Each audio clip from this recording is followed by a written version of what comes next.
Osio Dohiju, hey. Um, so the last video ran about 60 minutes. I'm going to try and make that a little shorter. I have this list of items that I'm going to cover, and I'm going to try and give you enough information, but I'm not going to make it so long this time. All right. Um, the first item to pay attention to is configure. Um, you can do a lot of the custom configuration in here. The one that I use the most is import and export settings. So if you export your settings, though, it'll give you a little zip file, and inside it'll have XML configurations for all sorts of things: your editor, your colors, your database drivers, just tons of stuff. I use this so I've set up one of my computers, and then I export my settings, then I can import them in here, and then I have the exact same settings as my other computer. Um, like I said, you can use any of these, like plugins, if you want to manage plugins from here. So I'm going to go ahead and open a project because this is the third time that I've done this. So this is my little sample project. Um, and you'll see that over here on the side there's the ant tab. You can remove these if you want to. Since I don't use them, I usually don't. Your Gradle tasks here, because this is a Gradle project. Maven will also have a Maven tab over here if you open that up. So I can double click these and run assembly or build or whatever it is. Um, uh, Inside the project window, you'll see that the main has a blue square next to it, and so does test, because there are sources in here. The reds are excluded from parsing, so the IDE doesn't parse through those. If I want to change these, so let's say I want to move this Groovy project, I can just go down here to mark directory as, and then it'll say unmark as sources directory. So then if there's a file in here that I wanted, it's no longer available. Um, so, and then the same goes for tests. Now, what I can do is also, here we'll get rid of this because I'll show you again what it is. So right here you can see the packages com, my sample project, and then I've got two class files in it. I can right click on there and then create a new package, and when you do, it'll say com.mysampleproject or whatever, and I can either add on to the end of this, which will give me a sub package, or I could do like my project sample dot doc. We'll just give it an extra one. So now there's com my project sample dot doc, and so if I create a new Java class file, you just right click here and you can create new Java class. If this had Groovy support, then you could see a Groovy script and actually, yeah.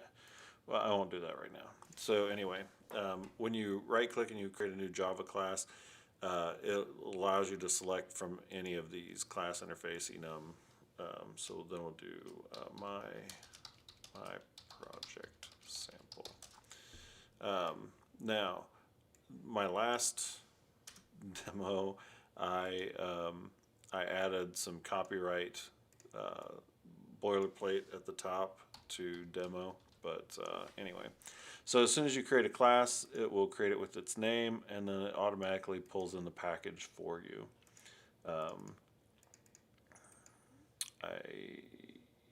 This one, you can see the little arrow here. That means it has tests associated with it. So you can see right here is the run and debug, and then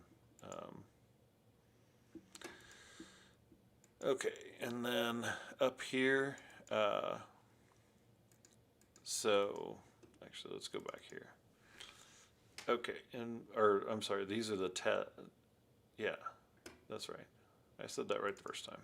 Okay, so let's see, the next thing that I want to cover real quick is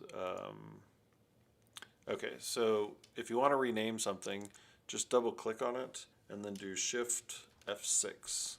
You can also right click, I think, and then say rename. It'll give you several options, like if you just want to leave it the same, if you want to change something else in it, we'll just rename it to my sample project, and it automatically renames those. Let's try this. Right click, refactor, rename. Yeah. So then I can use my arrow keys. Let's say I misspelled it for some reason, which does happen, or I want to change the name of it. Then I can see in real time what that is going to be. All right. Here's a quick keyboard shortcut. So there's actually, I probably shouldn't cover these right now. We'll come back to this. So in this window still, up here you have build, you have whatever test configurations you want to run. You have your run, debug, and coverage, and I don't use any of the rest of these, but they're there if you want to. In my sample project, so we'll go to the test here. If this is set up so that it will just build all of this. I can edit a configuration actually here. Let's go to test, and then I can right click and then say run this test. It'll automatically run. It'll put any output for the system out right here.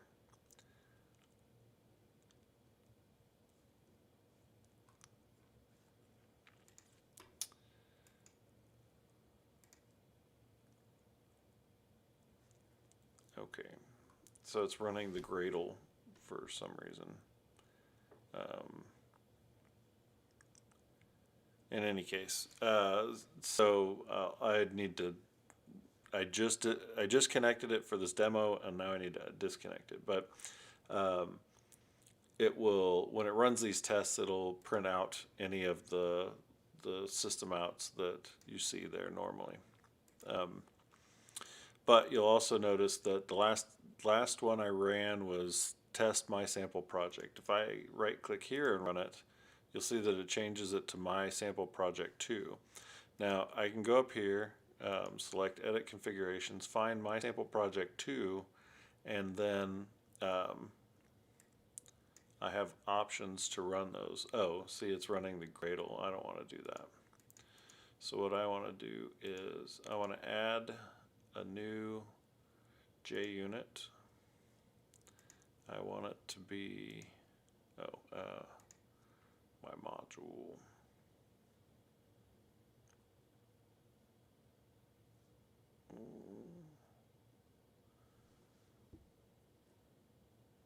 Here we go.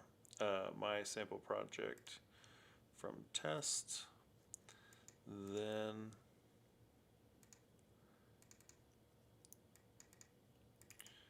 I'm going to select my sample project and click OK.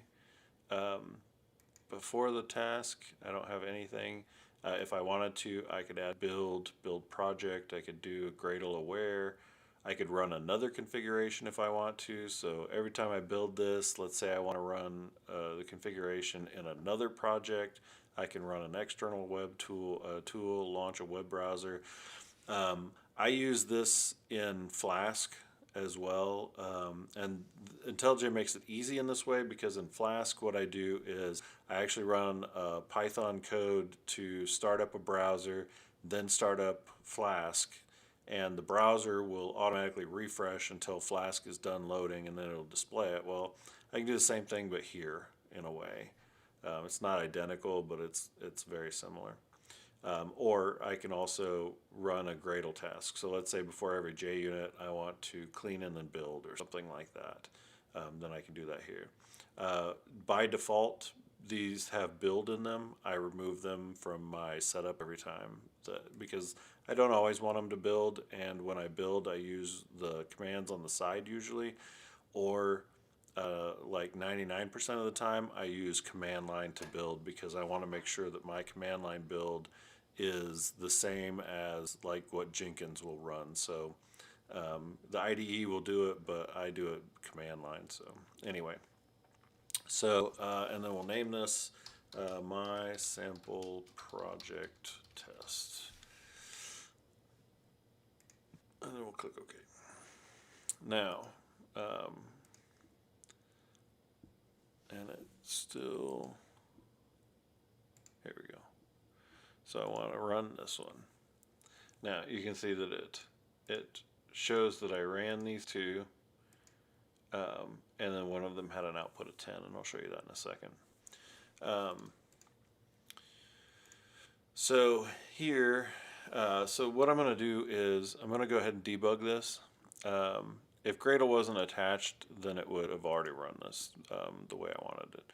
So we're going to run debug real quick, and you can see that it ran through and it did everything it was supposed to. Now we'll put in a debug or a breakpoint there, and when I run this, it'll stop at this breakpoint. I can hover over these values and it'll show me what the total value is when I do this. It'll also tell you what your individual variables are at the time that this runs, and then it'll tell you what it is in this statement. So even though this is 10, these could actually be like 2 and 8 or something like that. So I'm going to go ahead and stop this because I want to make another change. So A equals A plus B. I don't know, I'm just making stuff up right now. So we'll go ahead and run that again, and we'll debug. Why is it not?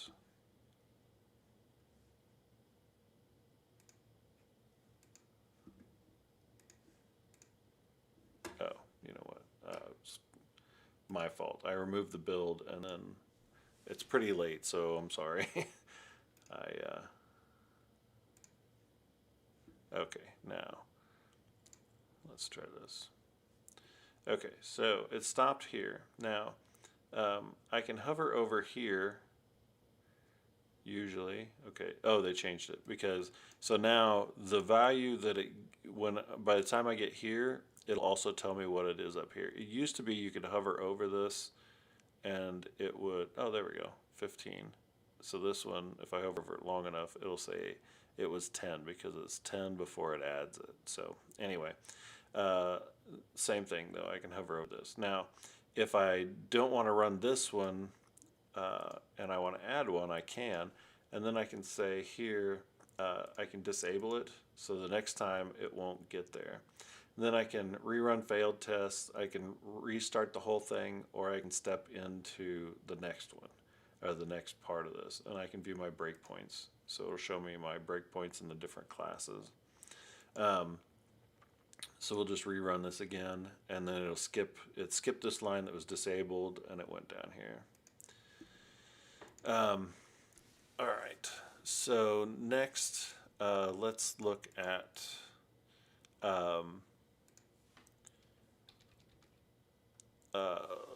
let's talk about some Java commands here. One of the I use several items a lot. There are some live code templates that I'll show you here in a little bit. Like if I do psvm, that's public static void main, and then I hit the tab, then it automatically creates that function.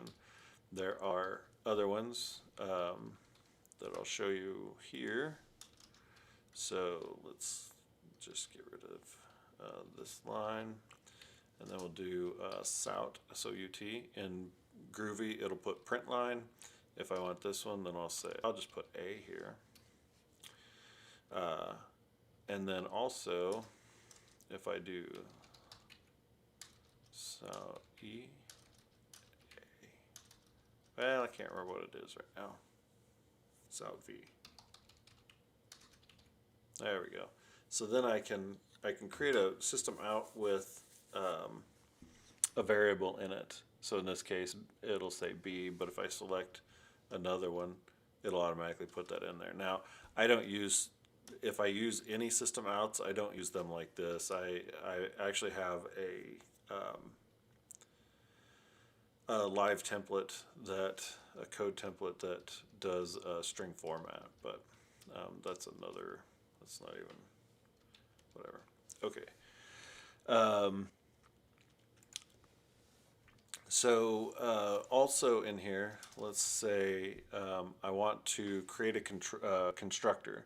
So I can right click and then go to generate, and then I can generate a constructor, getters and setters, getters or setters, getters and setters, that equals toString. I can override methods. So if this implements, so let's show here. Where's my interface at? They create one, right? Well, going to now. Okay, and then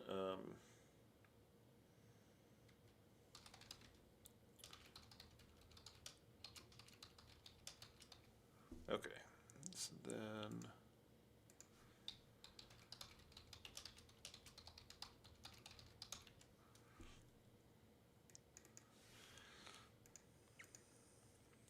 okay, so I can right click and then generate, and it'll say implement methods. I select whichever method, and then I automatically put that. It automatically puts that in there, and then it gives you an override. But over here on the side, if you have an implements or an override, so let's say I extended a class, and when I extend that class, it overrides a method. It will automatically put this.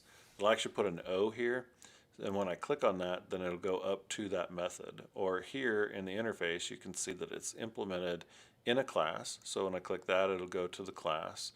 And when I click down here, if I go to the right one, it'll go to that method. So those are little speed tricks that I use. Also, let's say I'm here in my test code and I want to know what my string does. I can hit Control Shift and then 1, and that'll set a bookmark. And then you can use any from 0 to 1 or 0 to 9, and I think A, B, C, and D, but I don't remember because I don't use more than a few at a time. Anyway, and then I use Command or Control, and then I hover over my method, and I go here, and I can see what it does, and then when I'm ready to go back, I just hit Control 1, and it goes right back to this code. I use this extensively when tracing through code to figure out what's going on or what it does. Let's see. If I want to find a file or a class, I just hit Control N, the other Control N.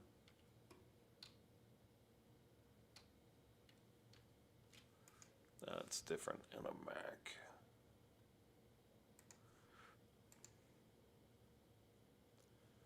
Find. Well, poodle skirt.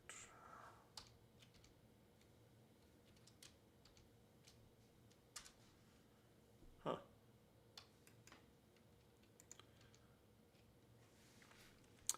Well, okay. So I can't show you that, but if you hit Control N, then well, this will work too. So if you hit Control N, this pops up and it'll show you classes. If you hit Control Shift N, then it'll show files. So if I want to look for any class, I can just start typing. I can type a package, com dot, and then my sample project like that, and it'll show me all the classes that are available. I can also type my sample project, and then I can select whichever one it is that I want to open. If I do Control N and then I go here to files, if I was to do like build.gradle, I could open it that way too. There's also on Windows, you do Control G.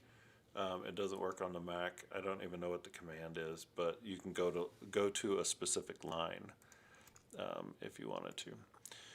Okay, what else do I have inside here? Oh, code coverage. All right, so let's run this with coverage. So we select this one over here, or you could right click and go to coverage, but we'll do this. So what it does is it shows you your coverage over here. It shows you all the packages that are available, and then this is the one that we're interested in, is the COM.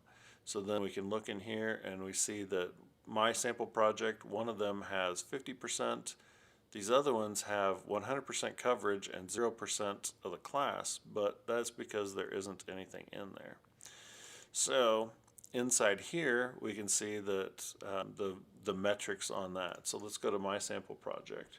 Now when you look at this code coverage, you'll see that get a string has 0 coverage because it's red, and then the lines that are green have coverage. So covered a lot of stuff. This is obviously something that doesn't need to get covered, and if you wanted to check the value of this, you could, but again, that's something else that doesn't need to be covered. So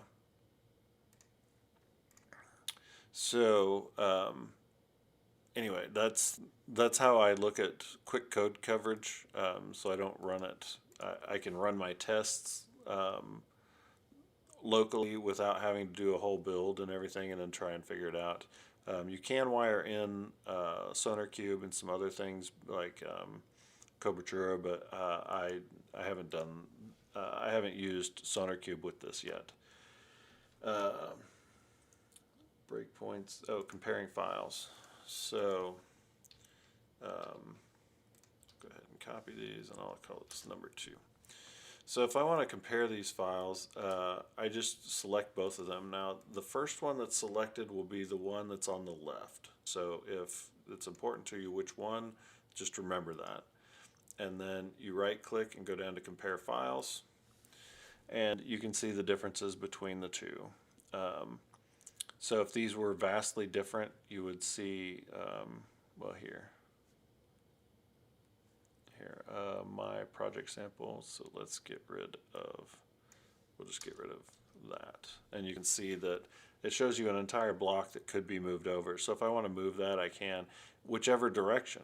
So if I want to merge just this blank line over, I could. If I want to put this back, then I can also do that. And then I can validate anything else that's in here. And on the side, you'll see what lines are different via the little colored markers. You can also ignore white space, which I do quite a bit in many cases, and I ignore empty lines as well sometimes.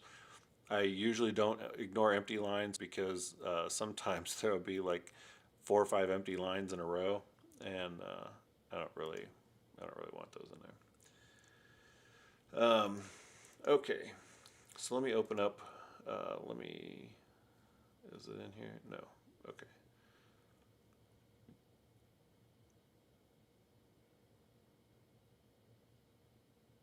Okay. Code coverage, mark directories. Okay, let me open up another project real quick, because this is one that has more. What is it? Projects? Nope. Open projects, and then we'll open a transliteration project.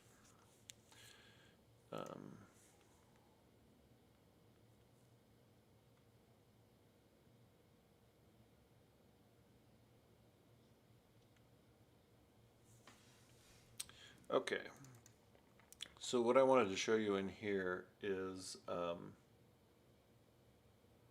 Git. So when you check out a file, when you check out a project via Git, you also have access to that in IntelliJ. So if I want to, I can go down here, right click, and then go down here to Git. I can come in and do any of these, like I can view the branches. So it'll show me the different branches that are there. There's just, you can explore all these options on your own, but there's a bunch of them in here. And then I can also add anything. I can add something to a git ignore, or I can commit a directory, and then I can go ahead and push. So you can do quite a few functions through here if you want, or merge changes, that kind of stuff. So that's all I was going to show you with that. Oh, Also, so let's say in here, I don't know why I spelled iteration wrong. Okay, so I deleted some lines and I want to see what changes I've made. I can right click, go down to local history and do show history. In this case, what did I not do?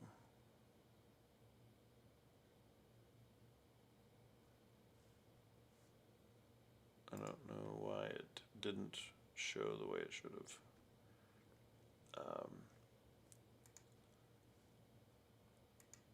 Interesting.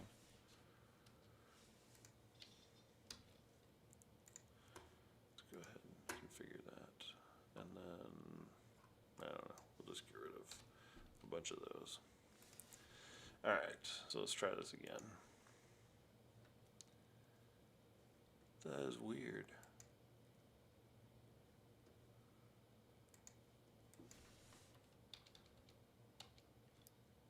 Okay, well, let's reopen my sample project in this window. Okay, I'm just going to get rid of these two. And then, what is this? My sample project 2. Okay, and then local history. Okay, so you can see all of the history that has been here today, including this is the current view, which I just deleted a bunch of stuff, and this is the view just before it. I've never tried this until now. I just thought of it, but yeah, huh. So you can compare different revisions if you wanted to. I've never used that, but that's a good feature to have. And then again, if you want to add things in, you can. You can also, and you have the same options with the ignore white space, etc. Also, if you, let's say at this point, I want to make sure that I can come back to this because I want to test something, but I also don't want to spend a ton of time with like get check-ins on a branch. I just want to test these out real quick. I go to local history, put label, and my test label, whatever that is. So then now when I go to local history and I show the history, it shows my test label here. So I can go back to, I can find any breakpoint that or check-in point, label point that I was wanting to before. And then I can right click and I can revert, I can create a patch. I don't ever create patches. So what I'm saying is I can't tell you anything about that, but I have reverted. So if I want to revert, then I can, and then I can also come up here. See, that says it's reverted, and then I can revert again. Now, the other one, what I was going to show you is if in the other project, when you do a get, it will show off to the side, instead of it saying my test label over here, it'll say external change. And that is telling you that like there was a checkout from Git or something along those lines. So it's just letting you know that was at some point a IDE checkpoint of sorts to let you know where you were at. So let's see, local history. Okay, surrounds. Let's go. We'll just stay here. Okay. So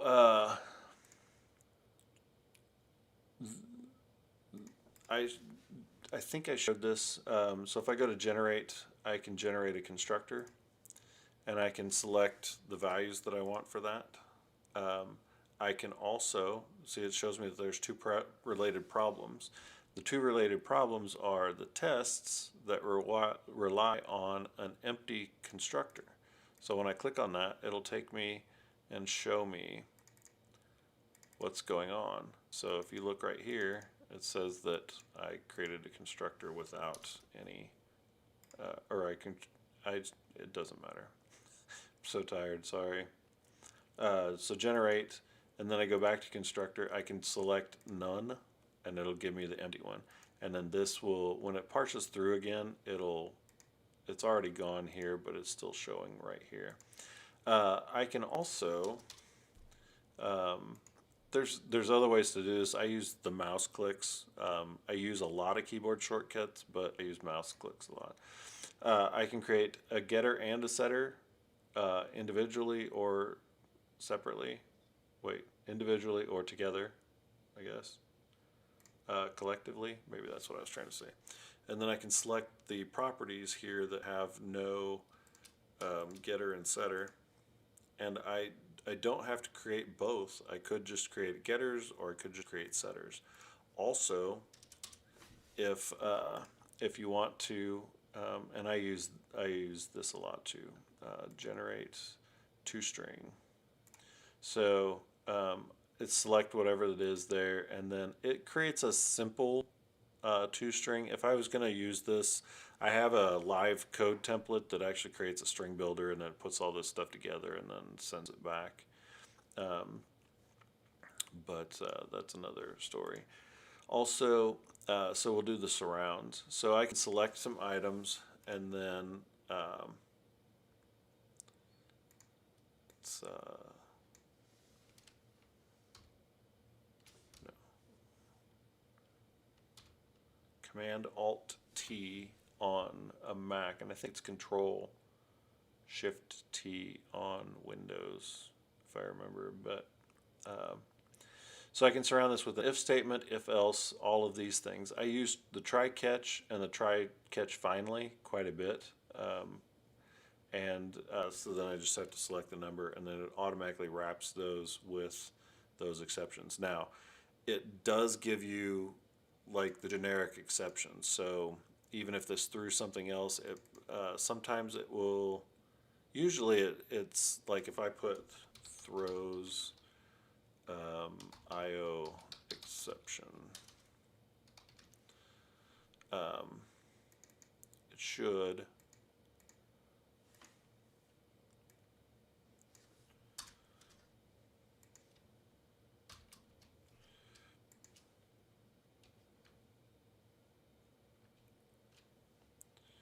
try catch. Yeah. So it just shows the generic exception. Now, it will, if I were to call this method, which I think the test is now going to fail, yeah. So I do this here, it will, because it's an IO exception, it will properly figure that out. And so let's go ahead and remove that. And then I put in, let's see, I'll just do buffered input stream exception. Is that right? No, it's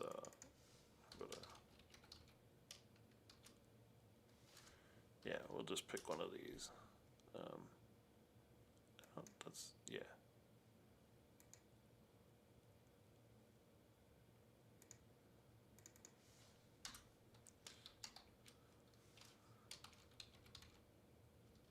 There we go.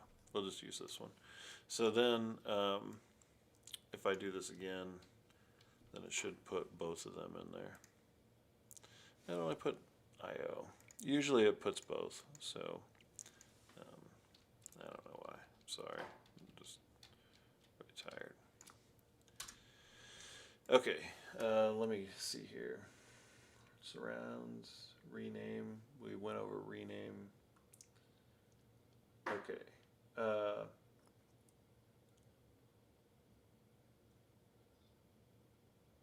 Okay, so let's go to, we'll go to the preferences first. So the preferences, they're what you, if you, in Windows, when you go to File, there will be Project Structure and Settings. Those are right here. In the Mac, it's a little different, clearly. So Project Structure, it deals with this stuff over here in your project structure. And then for Mac, it's Preferences and not Settings. So inside here are a lot of the settings that you can save. you can select menus, toolbars, that kind of stuff, whatever your file colors are, if you like non-project files and stuff like that. Your tools, these are like if you have an HTML file and you view it in IntelliJ, like let's say we'll just create a file here, HTML file, test file. When you open it up, you'll see over here you have your option of opening it in several different browsers, and when you click that, it'll open it up and it creates its own little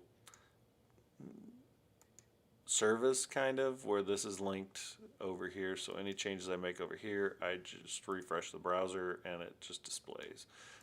This isn't dynamic, it's just it's actually static, but it adds that little port number. So back to preferences.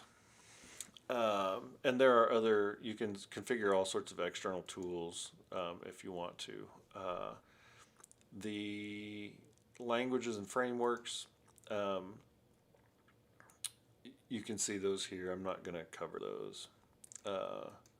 The build, execution, and deployment, you can go through all of these if you want. Like if you wanted to configure something with code coverage, I'm not going to cover those either, or version control.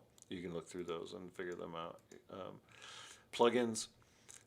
When you open a plugin, so I actually just added this one a little bit ago, but it, as part of the other video. But if I don't want to use it anymore, but I don't want to get rid of it because I think I might use it in the future, I can just disable it, and it'll be, you know, you can also do it over here if you wanted to.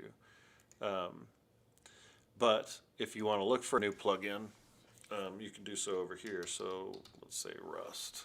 So if I want to install one, I can just type it over here in the Marketplace tab and then click Install. And then as soon as it installs, as soon as it's done, then it'll ask you to restart IntelliJ. And then after you restart, then it will be usable.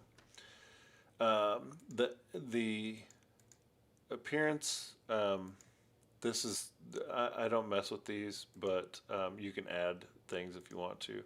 The key map here tells you what items are mapped to things, and you can map other things to these. But the biggest one is if your key set is you like IntelliJ Classic, NetBeans, or Visual Studio, or Eclipse, then, and you want your keys to work the same, then you select like Eclipse, and it'll say copy name or whatever this is. Inspect is Control-Shift I. So you can set your keys to that, and they will work with IntelliJ. I've always used whatever the default is, and I probably shouldn't, but I do. Okay, so in here,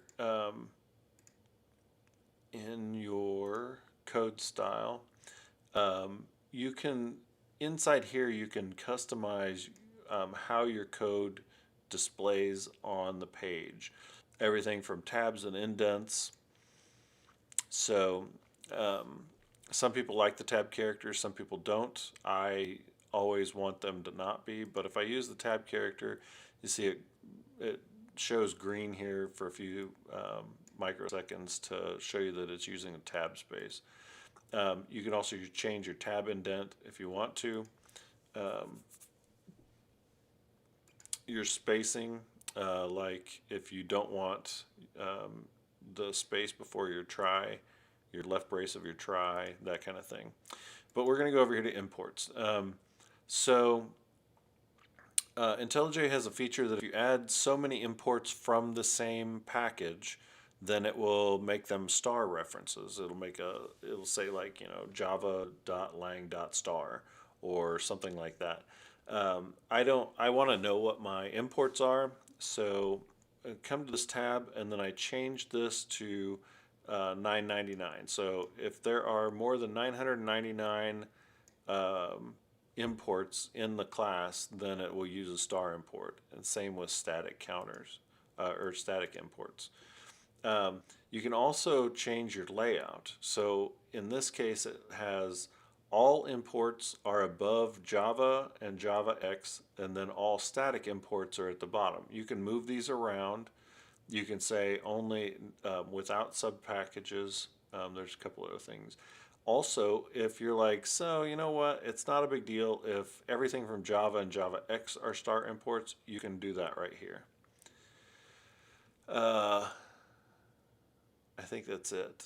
Like I said, you can adjust so many, like virtually everything in here, including colors. And then you can do that for any of these different languages. I don't mess with the color scheme, but you can if you want to. All right. There are two more things in this, and then I'll be, I think, done with everything finally at 41 minutes. I'm sorry it's taken so long.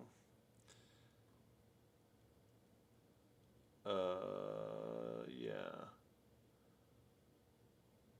If I run into something else that I forgot, then I'll go ahead and create a shorter, much shorter video.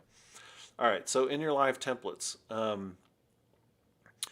the things like there are keyboard shortcuts and file and code templates, which are these are two different things. So your live templates are, if I type ITER in Java, you'll see that it creates an iterable. So that means that's like for string in some array. Then it'll stop the code right here at the end. So if I type iter and then I hit tab, then this is what it does. And if I had something here, let's see. I don't, but list, my list equals new array list. And then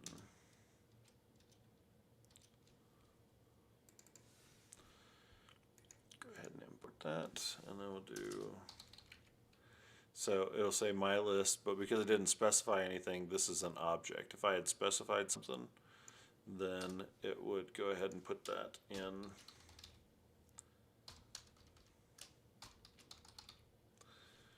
with it. So it automatically adds that, and then you can change the name of this, or you can change the name of that. Now,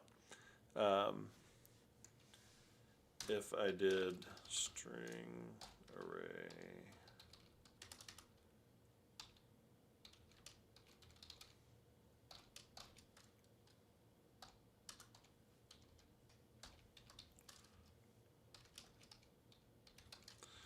and then I hit ITAR, which is an iterating over element arrays, then you can see I can change the variable here.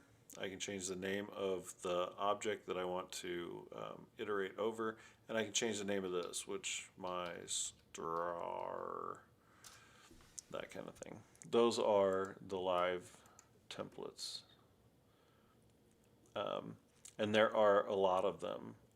I use SOUT-V for printing variables out sometimes. I created one that's not in here. But you can look through these if you want to. They're just shortcuts, and like PSVM is private static void main. File and code templates. So with these, when I create a new Groovy class, it will find the package if it's not blank, and it'll put that in there. It will also the name of whatever it is that I selected, and then if I want to, I could put an end inside this, and it will like I think Java, no, it doesn't either. Now all of these files, or almost all of these files, have this header, file header in them, and this file header comes from here in the includes. So when I create a new file, it will have this line in it. And we kind of saw that earlier when I created a new class, and then you can see this right here. So you have to make sure you put in your spacing in there, or you'll, do what I just did. So don't be like me. So put in another space. Anyway, you can also add different code and any of these others really. I was looking for something in particular. Oh, the copyright. So you can add your copyright, and then you can add whatever it is here and name it, and then when it's formatted, whatever your copyright is would be here. So if that's something that's needed, then you can do that. And the default project copyright, you can tell it what you want it to be. So you saw when I created my class, it put this fake copyright at the top. I can also generate the copyright, and it'll put that in there. So and then the last thing I want to talk about is I added this plugin. I was asked about when you save something if it will automatically format. So this plugin is called Save Actions. Again, you just go to your plugins and then add it. And then you can check one of these, and then it's got a bunch of options for you to go over. I don't use this, so I mean, I can probably read through and figure out what they are, but anyway, so that's all of that. And then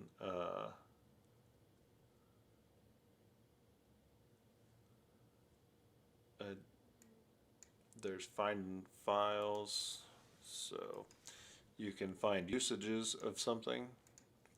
So there's a keyboard shortcut, but I'll just show you right here. Find usages, and then it'll show you all of the uses inside all of the classes that are available. You can also, so you can refactor and rename if you want to, or like if I've screwed up the formatting in some way, then I can go to code. No.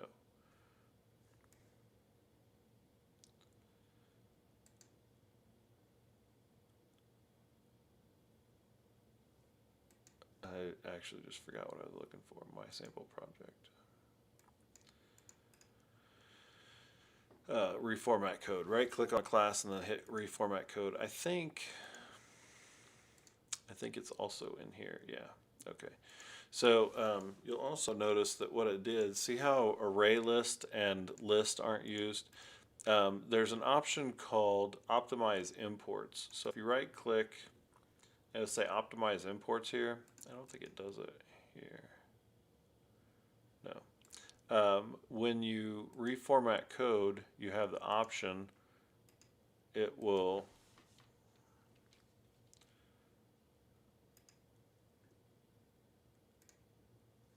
if you right click over here, if you run it from in here, then it doesn't. But you can say optimize imports if you want to, or rearrange the entries. This does a little bit of work with rearranging the imports kind of, and then clean up the code. So, but it'll set these back in a format and delete those imports that were there that are not needed. Okay.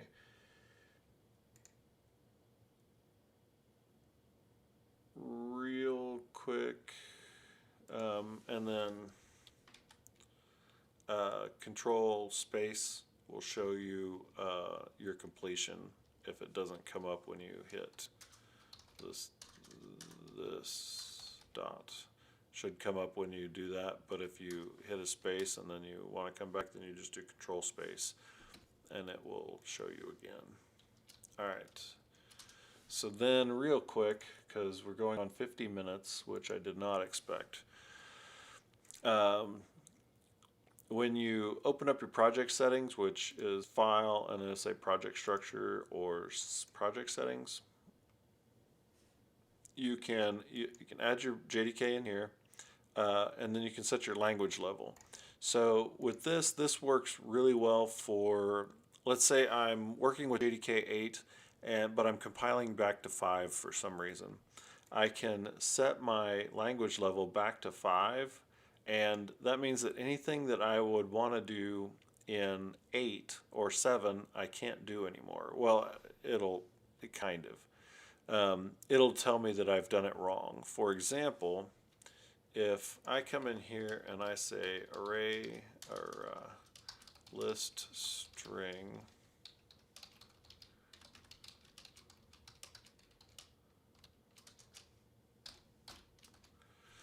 and then re-import these, and then project structure back to 5. Oh, because my module has project structure of 8. So I set this to 5. Now, in a minute, it's going to parse through here, and then it'll tell me that this is invalid because it actually belongs to 8 or 7 instead of 5. But anyway, so you can set your language level based on whatever it is that you want to do. You can also see all of your project files inside here, and then it'll show you which ones are sources,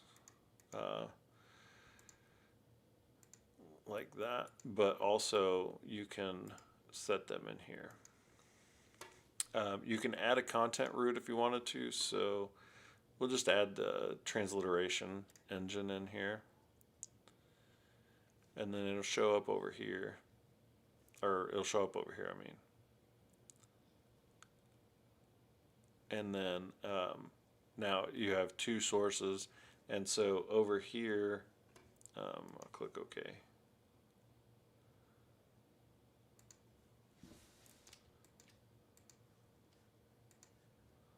I don't know what's going on, but you see both projects now. So then let's see. If I want to add Groovy support or some of the other versions, I can do that here. I just add Groovy. I tell it what GDK is here, and then if I want to exclude files, that's down there. I can set the project compile path, which is here on this project side. I can set it to that, or I can use its own. I usually just have it with the project path. You can add Java docs if you want, and you can add external notations. If you use the Java docs, then it will load those whenever you hover over something. I'll show you that in a second.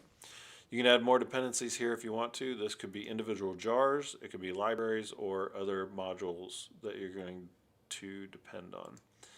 You can add different libraries and facets and some other stuff.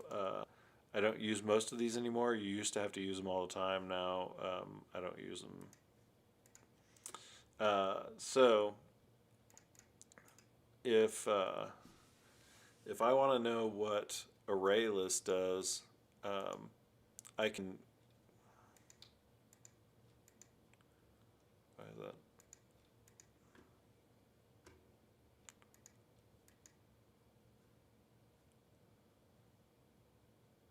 Oh. I don't know. I'm doing things that normally you don't do, like add a bunch of projects at the wrong time and things like that. But if any of that happens and you're trying to figure it out, so what happened was I was trying to go to array list, but it wouldn't let me because because these were no longer marked as sources. So now I can. There we go. So. So if you hover over something, and then you can see like a simple Java doc here. If I had the full Java doc, it would show you all of the Java doc info. But I can also click on it, and IntelliJ has a decompiler inside of it, and so you can kind of figure out some things by the Java docs that are inside here. but it'll also decompile other classes if I loaded those. And I think that's it. I've probably missed something or said something twice. I don't really know, but I think that's all I'm going to do for now. And then if you think of anything that you want to know, you can ask any of us, I guess. And then I guess that's it. So until next time, next Tuesday, I guess, Dona Dogoha E.